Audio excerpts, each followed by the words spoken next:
Assalamualaikum warahmatullahi wabarakatuh. Salam sejahtera untuk kita semua. Saat ini saya berada di kantor ya.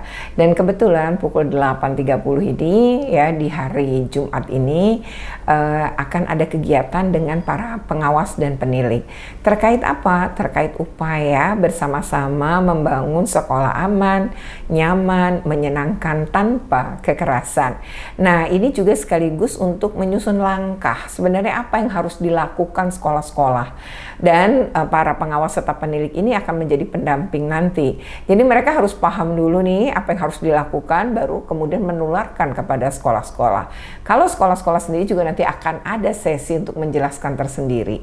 Nah, seperti apa nih ya? Mari kita simak ya, karena ini ada kaitannya dengan Permendikbudristek 46 tahun 2023 yang kemudian sudah dihapus dan diganti dengan Permendikdasmen nomor 6 tahun 2026. Seperti apa? Mari kita terus dalam video ini, tapi sebelumnya jangan lupa untuk di like, share, comment, and subscribe.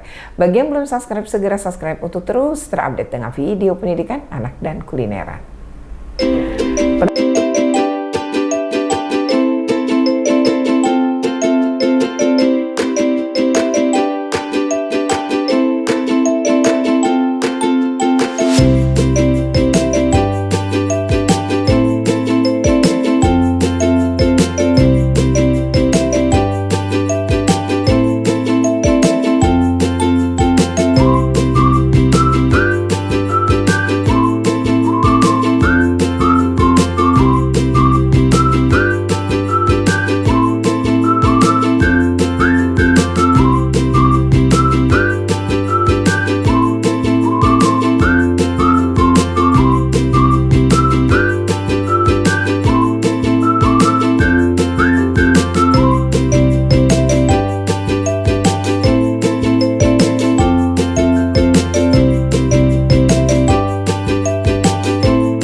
Bahwa salah satu dari quick-win-nya Dinas Pendidikan Provinsi DKI Jakarta adalah terciptanya sekolah aman dan nyaman.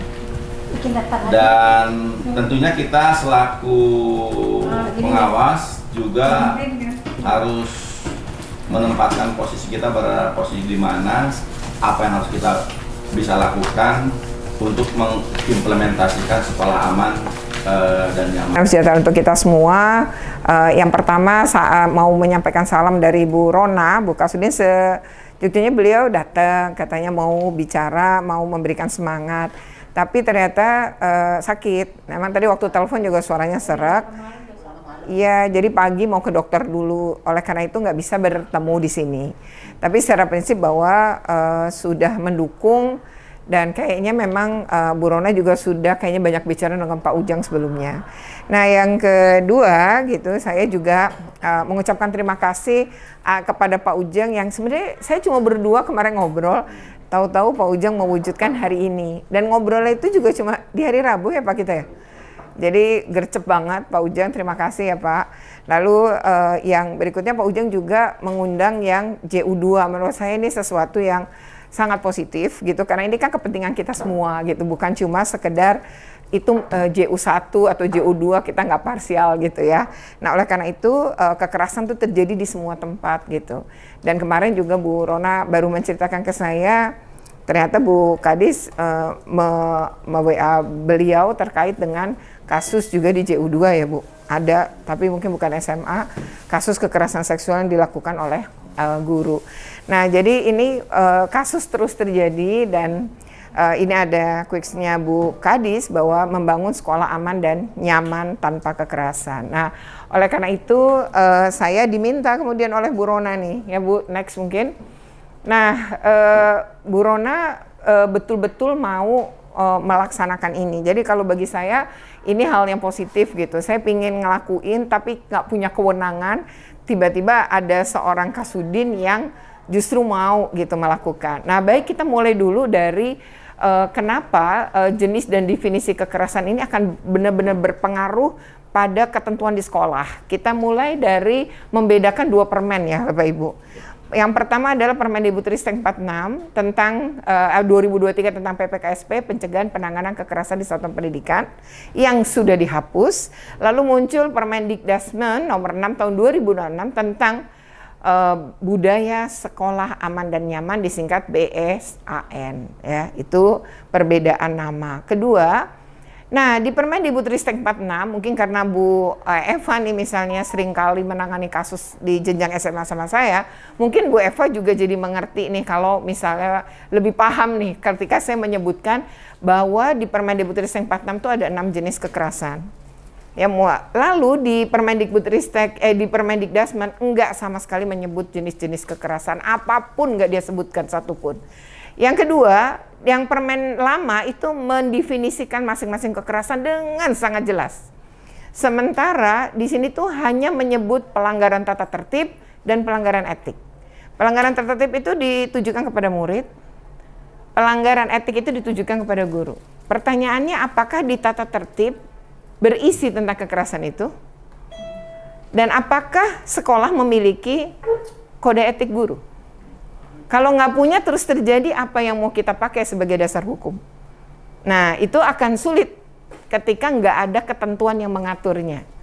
Yang ketiga, mengatur alur nih yang lama. Alur tuh diatur dengan sangat jelas dan punya tim PPK. Nah, sangat jelas mulai dari proses menerima laporan, memeriksanya harus bagaimana, menarik kesimpulannya harus bagaimana, rekomendasi harus bagaimana, bahkan rujukan pun diatur oleh dia. Sementara di sini tidak mengatur alur sama sekali di permen baru. Dia hanya menyebut sekolah harus bikin SOP. Bagaimana mau buat SOP sementara tidak punya petunjuk apapun? Kita mau nyuruh sekolah juga kita aja nggak punya petunjuknya. Nah, berikutnya yang keempat. Dia mengatur rujukan pada psikolog Pemda ketika korban, saksi, pelaku memang memerlukan penanganan psikologis. Sementara di yang baru itu melibatkan hanya 4 stakeholder saja disebutkan. Tidak ada yang disebut Pemda dalam hal ini. Yang ada adalah sekolah, orang tua, masyarakat, dan media. Kita jadi bertanya, media ini buat apa? Di dalam aturan ini disebutkan media untuk bicara hal-hal baik. Apakah hal baik di sekolah adalah good news bagi media? Tidak. Tapi good news media adalah ketika terjadi sesuatu yang buruk di sekolah kita, gitu kan? Nah, jadi media ini perannya apa? Ketika dia disebutkan, lalu ada kasus, kita jadi harus buka pintu untuk dia tahu kasus itu. Ini menjadi sesuatu yang menghalangi. Maka nanti di SOP kita harus sebutkan, media itu bisa masuk sebatas apa? Jangan semua hal sampai penanganan kasus dia tahu. Tapi bahwa kita menangani dengan baik dan kita jelaskan hasilnya, itu baru yang kita sampaikan. Itu kan hal baik namanya gitu. Yang berikutnya nomor 5. Permen ini melampirkan petunjuk teknis dengan sangat rinci. Segalanya dia tuntun dengan sangat rinci. Bahkan dengan persesjen tersendiri. Sementara di aturan ini sama sekali tidak menyertakan petunjuk teknis. Katanya akan dibuat, tapi sudah 6 bulan gak jadi-jadi. Nah, lalu yang keenam, perbedaannya. Ini ngatur sanksi loh dengan sangat jelas. Dibedakan sanksi pendidik, tenaga kependidikan, tenaga pendidik, beda-beda sanksinya. Lalu ketika itu dia mengkategorikan ringan, sedang, berat. Kalau ringan bagaimana kriterianya? Kalau sedang gimana? Kalau berat gimana? Berat tuh ngeluarin. Punya kriteria di pasal 60 ayat 4. Nggak mudah mengeluarkan, tapi bisa mengeluarkan gitu. Nah, di sini jelas. Coba di sana. Tidak mengatur satupun sanksi. Jadi kita ini ada permen yang bagus dihapus, sementara permen yang baru tidak memberikan arah apapun dalam membangun sekolah aman dan nyaman justru. Nah, kira-kira ini perbedaan sementara. Nanti kita diskusiin kalau misalnya ada hal yang mau ditanyakan. Next, Bu Eva. Nah, saya sebenarnya secara singkat ingin merekomendasikan aja. Jadi dengan perbedaan yang tadi, apa yang harus kita lakukan? Kenapa harus ke pengawas dulu dan ke penilik? Karena Bapak Ibu lah yang paling dekat dengan sekolah, dan sekolah tuh mau ngedengerin Bapak Ibu. Jadi tapi untuk Bapak Ibu didengerin, Bapak Ibu kan harus punya bahan untuk ngebimbing. Nah, maka saya merekomendasikan untuk Bapak Ibu memahami agar sekolah melakukan satu. Karena tidak adanya definisi, maka pihak sekolah memperkuat tata kelola dengan melakukan revisi terhadap tata tertib. Tata tertib sekolah itu harus memasukkan pasal tentang larangan melakukan kekerasan sebagaimana diatur dalam Permendikbudristek 46. Nanti apa saja saya tampilkan. Nah, ini masukin dulu ke tata tertib. Jadi ketika terjadi pelanggaran oleh anak-anak, kita langsung ngerujuk, kamu ngelanggar yang mana? Pasal berapa, ayat berapa, poin yang mana? Itu menjadi sangat jelas jadinya. Karena di sini tuh masalah kekerasan seksual di Permendikbud 46, bahkan anak berkebutuhan khusus itu pun ada tersendiri kekerasan seksualnya. Jadi nggak bisa, oh saya kan dia nggak mampu, makanya saya angkat dia dari kursi itu. Tapi waktu ngangkatnya dengan meremas payudara, kan berarti nggak bisa. Jadi di dalam aturan ini dia bedain untuk anak-anak berkebutuhan khusus tuh harus ditanya persetujuannya. Boleh saya angkat? Jadi kalau dia bilang nggak boleh, jadi di situ udah tertulis persetujuan. Nah, itu bedanya. Nah, itu diatur oleh pasal 4 oleh Permen 46, Permendikbudristek 46.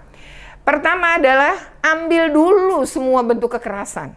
Atas rujukan yang mana kita mau menghukum seseorang kalau itu nggak ada. Nanti orang tua yang anaknya dihukum, emang ibu mau hukum bapak, mau hukum saya yang pasal berapa? Orang nggak ada di aturan sekolah bapak ibu. Sementara permen ini kan bilang melanggar tata tertib. Oh nggak diatur kok di tata tertibnya. Dengan demikian kita menjadi tidak bisa menghukum atau memberi sanksi. Kedua, pihak sekolah itu dapat membuat SOP penanganan dengan memasukkan prinsip dan alur penanganan kasus seperti dalam Permendikbudristek 46. Kan dia cuma nyuruh kita bikin SOP tuh permen ini, Permendikdasmen. Tapi kan atas dasar apa SOP dibuat? Pakai ini aja, Permendikbudristek 46 yang sudah terbukti mampu menangani dengan baik. Saya dengan Bu Eva untuk kasus, ini karena kita di dalam ya, SMA Negeri 83. SMA 83 adalah tim PPK yang menurut saya terbaik dari semua kasus yang saya tangani. Bersama Bu Eva juga nih, untuk SMA maksud saya. SMA ini ini kasus yang dihadapin kompleks, tapi dia bisa selesai loh. Soal intoleransi, melibatkan 3 agama, Islam, Katolik, Kristen. Melibatkan 2 pemuka agama, melibatkan 3 orang tua, 2 orang tua 1 wali, dari 3 peserta didik. Lalu juga melibatkan, ini kenapa pemuka agama, anak ini bahkan sempat ikut ibadahnya. Lalu bagaimana kemudian saya dengan teman-teman tim PPK dan Bu Eva itu sebenarnya awalnya tuh mereka kebingungan ketika menentukan ini di mana pelanggarannya. Karena sekolahan nggak ngatur itu. Lalu kita bukalah permen ini dan ternyata penghasutan itu masuk ketika anak ini mengatakan gini, kok lu masih sholat Jumat sih? Ya habis gimana kan di sekolahan, gue kelihatan. Lalu katanya siapa? Itu kayak Bu Dede kayak. Oh iya. Nah lalu tuh itu bilang nggak usah ngumpet aja di toilet, gue temenin. Nah itu sudah bentuk penghasutan. Persoalannya yang dia mau logout sendiri, tapi itu anak itu punya keinginan mau pindah sendiri. Gitu loh. Nah kenapa? Karena ada pengasuhan orang tua. Sementara nih orang tua yang tidak dekat dan anaknya ternyata juga pernah melakukan percobaan bunuh diri. Jadi kompleksnya minta ampun nih. Nah jadi ketika orang tua nuntut dikeluarkan, atas dasar apa? Karena begitu kita lihat Permendikbudristek 46, nggak ada cara untuk ngeluarin kecuali tadi, kebetulan tuh wakil ketua OSIS kita turunin dari jabatan. Nah lalu bagaimana? Ternyata dalam pemeriksaan ada 2 guru terlibat, guru rohaninya. Jadi dengan demikian, karena dia tahu dan membiarkan, ternyata diatur di permen ini. Tahu dan membiarkan kena, maka dia kena teguran gitu. Jadi semua dapat, dan itu serumit itu, kompleks itu kelar karena ada permen ini. Jadi betapa permen ini tuh sebenarnya sangat membantu, tapi dihilangin malah. Nah, pihak sekolah harus buat SOP ini penanganannya. Nanti kita lihat bagaimana SOP yang bisa dibuat. Pihak sekolah wajib memasukkan program edukasi pencegahan kekerasan kepada seluruh peserta didik, pendidik, tendik maupun orang tua wali murid secara berkala. Dan ini harus kita dorong bahwa ini masuk RKAS, lalu di Sudin sendiri juga punya program yang sama, masukin juga ke dalam program nanti. Dinas Pendidikan juga harus punya gitu. Kalau kita ingin membangun Jakarta yang tanpa kekerasan. Nah, atau budaya aman dan nyamannya terbentuk. Nah, ini untuk pertama ya kalau sekolah, di level sekolah bikin dulu itu. Sementara perjuangan mungkin saya di level Sudin adalah memasukkan ini pada program berikutnya. Agar ada program-program untuk pelatihan guru atau bimbingan teknik guru atau sosialisasi atau edukasi apapun namanya untuk membangun sekolah aman dan nyaman. Karena ini kan termasuk program unggulannya Dinas Pendidikan. Masa malah nggak punya turunan untuk melaksanakan, kan begitu ya. Berikutnya yang keempat, sekolah harus membuat kanal pengaduan online dengan menjamin kerahasiaan pelapor. Ini kemudian menjadi ciri khas. Kenapa? Agar semua anak berani ngelapor. Jadi nggak ada laporan bukan berarti nggak ada perbuatan. Nggak ada laporan tuh karena nggak tahu kemana ngelapor dan nggak yakin bahwa kalau ngelapor dia aman. Nah, oleh karena itu ini bisa menggunakan dana BOS sebenarnya. HP-nya nggak usah yang bagus-bagus, yang murahan aja. Lalu di situ pakai nomor, beli nomor, dan menghidupkannya kan cukup pakai WiFi aja. Tapi harus dipegang oleh satu guru yang nanti dalam permen ini namanya guru wali. Guru wali itu bukan wali kelas ya Bapak Ibu. Tapi itu sebenarnya tim PPK maksudnya. Kalau di kita sebelumnya. Jadi tim PPK inilah yang disebut guru wali. Karena guru wali itu terdiri dari beberapa orang yang ditunjuk oleh kepala sekolah dengan maksud dan tujuan adalah untuk membangun sekolah aman dan nyaman tadi. Nah, berarti si guru wali ini, tim ini kan harus diberi bimbingan teknik juga. Jadi nanti ada BIMTEK lah berikutnya yang akan kita berikan. Nah, si guru wali ini siapa koordinatornya? Dia pegang telepon kanal pengaduan. Nggak boleh TU, nggak boleh siapapun, tapi orang yang masuk dalam guru wali. Seperti itu kira-kira. Jadi ini rekomendasi ke sekolah. Next. Bu Eva, boleh. Nah, Bapak Ibu ini sebenarnya udah next. Oh ya. Sorry, ini sebenarnya untuk Sudin yang juga akan melakukan hal yang sama. Jadi saya udah bilang sama Bu Rona bahwa kita harus nyelenggarain sosialisasi kepada para pengawas dan penilik. Nah, alhamdulillah Pak Ujang malah sudah bikin gitu. Berikutnya adalah menyelenggarakan sosialisasi ini kepada para kepala sekolah juga. Kan harus dikasih tahu juga. Lebih baik kita kumpulin aja kan gitu. Mau daring mau luring kan tetap kita harus kumpulin si kepsek-kepsek ini untuk paham. Karena di permen 6 ini yang berperan besar hanya kepala sekolah. Di situ betul-betul peran si kepsek. Kalau kepseknya bagus, kalau kepseknya bahan perlindungan anak, kalau enggak bisa gawat penanganan budaya di sekolahnya gitu. Kemudian menyelenggarakan BIMTEK untuk guru wali. Nah, ini yang tadi saya sebut, guru wali itu kayak tim PPK-nya.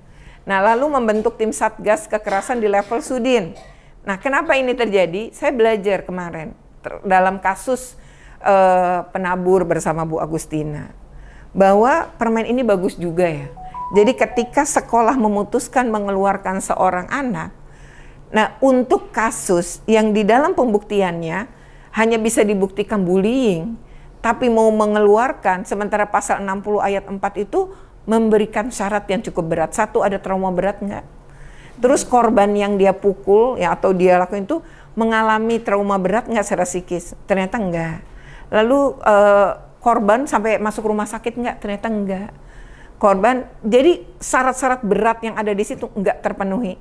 Maka kemudian orang tua si pelaku yang dihukum tidak sesuai. Jadi antara perbuatan dan hukuman itu tidak seimbang. Lalu melakukan banding kepada Sudin atau Satgas daerah. Nah, ketika banding keberatan, kita meriksa jadinya. Pemeriksaan di level kita tidak meriksa anak-anak dan tapi memeriksa apa yang mereka tunjukkan dalam bukti-bukti dokumen, keterangan, kita panggil dan lain-lain. Dan ternyata hasilnya adalah ya udah dia nggak bisa nunjukin. Maka kita menerima keberatan orang tua itu. Nah, ternyata pihak orang tua yang satunya tidak merasa pas, lalu melakukan banding ke nasional, yaitu di Kementerian Pendidikan Dasar dan Menengah lewat Itjen. Nah, kita nanti akan punya di level Sudin. Karena kemungkinan besar sekolah keliru menangani dan itu akan punya peluang malah ke CRM, akan punya peluang ke media, akan punya peluang. Jadi biarlah peluang itu kita kecilkan dengan memasukkan ke kita tangani dengan tepat. Nah, itu yang akan kita lakukan. Lalu yang kelima adalah Sudin sepertinya harus punya kanal pengaduan juga. Nah, kanal pengaduannya online saja. Lalu ini nanti kalau ada sekolah diadukan, berarti kita akan memeriksa sekolah. Yang lakukan siapa nanti jadi tim Satgas, nggak main tunjuk-tunjuk. Ya, jadi siapapun yang menjadi di jenjang manapun, tim Satgas lah yang akan melakukan pemeriksaan, begitu. Ya, jadi alur kerja kita pun jadi jelas di Sudin, nggak lempar-lemparan atau nggak parsial dengan bilang itu kan SMK, urusan SMK. Itu kan SMA, urusan SMA, itu kan PAUD, urusan PAUD. Tidak, tapi ada tim bersama yang emang sama-sama menyelesaikan untuk kepentingan bersama. Itu kira-kira next, sekarang kita lihat dulu. Nah, ini Permendikbudristek 46 itu sebenarnya udah mencakup semua.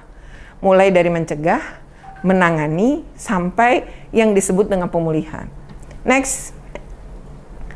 Nah, ini yang kekerasan disuruh masukin tadi Bapak Ibu.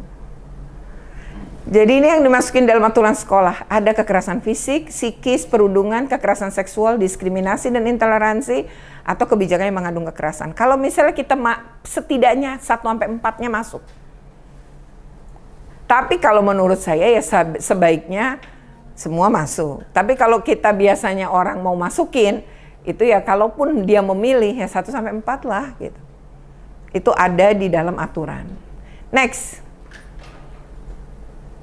Nah, ini definisinya dengan sangat jelas. Misalnya gini, nanti di aturan sekolah kekerasan fisik yang dimaksud adalah ABCDE. Tawuran atau perkelahian massal itu nanti sanksinya harus semuanya. Kenapa? Karena ketika sekelompok orang ingin tawuran, dia kan udah mempersiapkan. Dia bawa-bawa juga senjata. Dia bisa jadi korban, bisa jadi pelaku kan? Kalau dia ketusuk dia korban, kalau dia nusuk dia pelaku kan gitu. Jadi dua-duanya dengan sadar mau tawuran, ya semuanya bisa kita beri sanksi gitu. Jadi kalau ada orang tua keberatan, kan anak saya korban, kan dia mengorbankan diri datang. Jadi oke, dia sembuh dulu, tapi kan tetap penegakan aturannya kita pakai gitu, tetap kita gunain agar tidak terulang. Jadi lu jangan lagi gitu. Karena dari kasus di KPAI yang saya tangani waktu di Bogor, anak-anak yang menjadi korban itu memang dia justru ketika dia jadi korban, terus dia ternyata lolos dari maut, dia itu akan jadi raja di kelompoknya. Jadi memang itu yang dia cari gitu. Nah kan berarti dia memang sengaja menceburkan dirinya. Nah ini ya kalau mati ya itu berarti gue apes aja. Tapi kalau gue selamat, maka gue akan sangat itu anak-anak ternyata. Karena Pak, dia kan tangki kasih sayangnya kosong. Dia juga penghargaan dirinya kosong. Jadi dia ngerasa dengan begitu dia dapat seluruh penghargaan tadi. Jadi merasa harga dirinya terpenuhi gitu. Jadi yang kedua adalah penganiayaan dengan perkelahian. Bedanya apa? Nanti Bapak Ibu di situ pun sekolahan juga enak. Kalau penganiayaan tuh gini, misalnya Bu Eva mukul saya. Saya tidak melawan, tapi saya lapor aja ke sekolah, ke pelaporan online bahwa saya menjadi korban pemukulan Bu Eva dan disaksikan oleh ini. Itu namanya penganiayaan, karena saya nggak ngelawan. Tapi kalau Bu Eva mukul saya pukul, lalu kita tarik-tarikan jilbab dan lain-lain, nah berarti kita sudah melakukan apa? Perkelahian jatuhnya. Karena kan saling memukul. Yang satu kan enggak. Nah jadi kita bisa bedain dia sebagai penganiaya atau dia sebagai berkelahi. Kalau berkelahi kan nggak boleh di sekolah berkelahi. Nah makanya kenapa kita suruh menahan emosi ketika menghadapi itu kan gitu ya Bapak.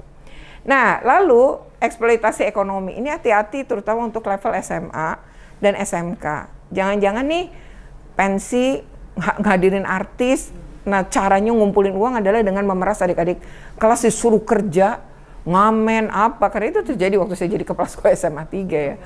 Nah maksud saya ini bentuk eksploitasi ketika anak-anak yang melakukan itu udah nggak happy, menjadi beban. Kan harusnya namanya membantu seperlunya dan dengan penuh keikhlasan dan kegembiraan. Nah lalu SMK, apakah sekolah karena BLUD nih, lalu kemudian mengejar anak-anak untuk sampai target pemasaran? Seberapa anak-anak ini antara belajar sama dimanfaatin? Itu ada. Lalu pembunuhannya itu untuk kasus-kasus yang ya sampai hari ini banyak ya.